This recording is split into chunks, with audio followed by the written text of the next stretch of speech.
Hi everyone, Melissa Mata, physical therapist and Pilates instructor, and I'm here today to share with you the top exercises that I have my patients perform following a mastectomy, lumpectomy, breast reconstruction procedures. So number one, first make sure that you're cleared from your doctor to perform basic gentle stretching. Typically this occurs 2 to 4 weeks post-operatively after the drains have been removed, and when your scars are starting to heal, you still may have the steri strip on, there's still maybe some healing to go, but there's no signs of infection. Things are really healing up pretty well. So we want to start getting back the shoulder range of motion and your mobility, as well as starting to stretch and open up the chest cavity, especially if you have expanders placed in there. A lot of clients tell me that they feel like there's an elephant sitting on their chest. So it's difficult to breathe, it's difficult to sleep, it's just difficult to move. And we have to get in there and start opening up, start stretching out those muscles to get you some pain relief and some more mobility and function. So what you'll need for these is a pillow and a nice place to lay. I usually have patients start on their bed. It's a little softer, a little more forgiving, and then move to a mat on the floor. And the second thing is some kind of a yardstick, PVC pipe, golf club works, whatever you can find that you have at home, broomstick, find something, put it next to your bed, and that'll be good for the second exercise. Okay, so for the first exercise, our focus is on trying to open up this chest cavity. It is my number one. I prescribe it to most patients right away coming in. So all you're gonna do is you're gonna lie on your back, and usually on one pillow. Sometimes patients will have to start with 2 pillows, but typically it's 1. Legs can be bent, they can be straight, whatever feels good. And what you're gonna do is you're gonna place both hands, interlace your fingertips, place them behind your head, set your head back down on the pillow. And then all you're gonna do is let those elbows start opening up until you feel a stretch. I mean, a comfortable stretch. You're not gonna try to torture yourself the first time.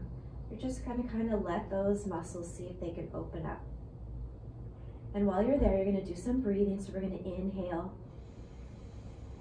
and exhale. And try to breathe into the restricted spaces. See if you can open up those ribs surrounding that tightness. And exhale. The rib cage, it's very stiff with all of this as well. After your 30 seconds, let's bring those elbows back in, taking that pressure and that stretch off. Good. We're gonna do this 2 more times. You're gonna open those elbows up. Maybe you get a little further. And once you find that stretch, it's gonna be different on one side than the other.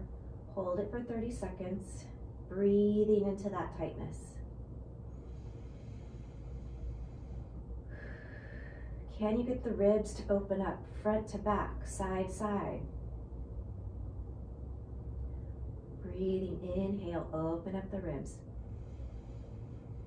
Exhale. Good. After the 30 seconds, let's bring those elbows back in, take that stretch off. Take a breath. Good. Then we're gonna open back up. This is our last one. We're gonna do 3 at 30 seconds. And hold it open. Breathe into it.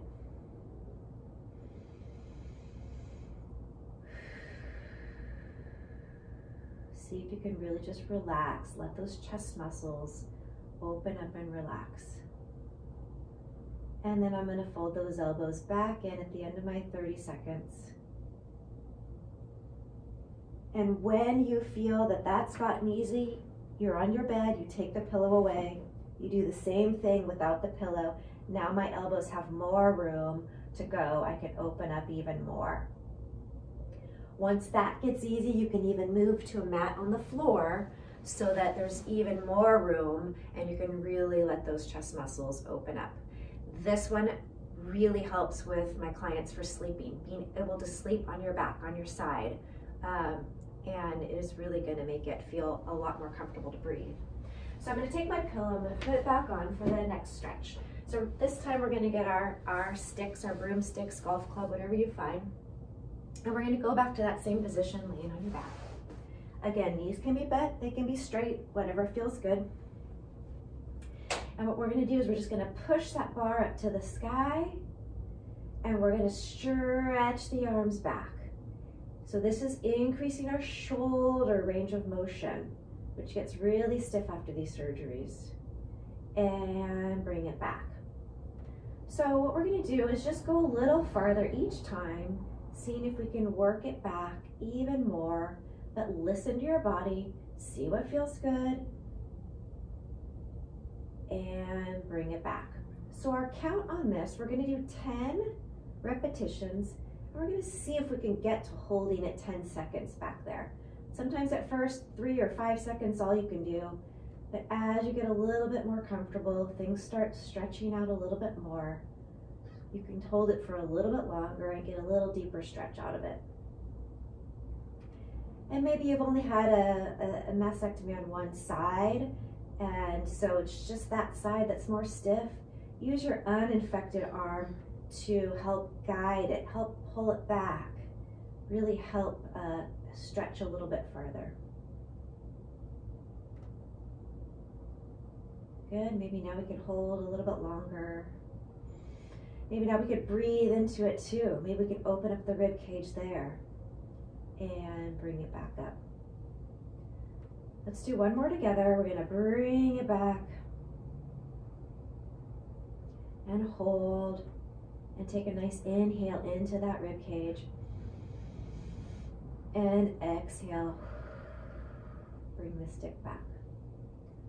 Good, our third exercise, we're gonna keep the stick here, and we're gonna think about our shoulder blades and how much range of motion we can get out of the shoulder blades as they round around our rib cage. So what I'm gonna do is I'm gonna lock my elbows, those are gonna stay out straight. They're not gonna bend. I'm gonna take that stick and I'm gonna punch it up to the ceiling, and then I'm gonna let those shoulder blades come back down, all the way down to the mat. And then I'm gonna press them up and lower down. This is gonna feel really awkward at first, kind of stiff. But as you start realizing how much mobility those shoulder blades have, things get easier and easier. And we're just gonna go up and down nice and easy, and about 10 repetitions here. Let's do a couple more together, really finding that mobility of the rib cage. Keeping those elbows locked out, don't cheat with them. Good. And breathing, one more. And lower all the way down. So for that last one, about 10 repetitions, just nice and easy. The last one I always have my clients do at the beginning is start opening up, strengthening their upper back. So I just work with scapular squeezes. All you're gonna do is just squeeze your shoulder blades together and then relax. You can do this in sitting, you can do it in standing, and we're just trying to get those tips of those shoulder blades to come together down and back. Reminding our shoulders that they don't need to be here. This is our protective phase. This is normal at the beginning because everything hurts, it's sore, it's tight, but we want to start opening up again and getting those shoulder blades to come back together. Remind our shoulder joint where it should be. Not rounded, but nice and open. So throughout the day, you could do those 10 times maybe, just trying to remind those shoulder blades what to do. So the first exercise is the chest opener. You're doing 3 at 30 seconds, and then you're taking that stick, 10 at 10 seconds, and then our scapular punches 10 times. Okay, and listen to your body, just do what you can do, stop if it's painful, don't have to force through it, listen to your own body, you're gonna work at your own pace. So I hope that these exercises can help get you back breathing better, feeling better, in less pain, and moving better. So give those a try, and I'll see you next time.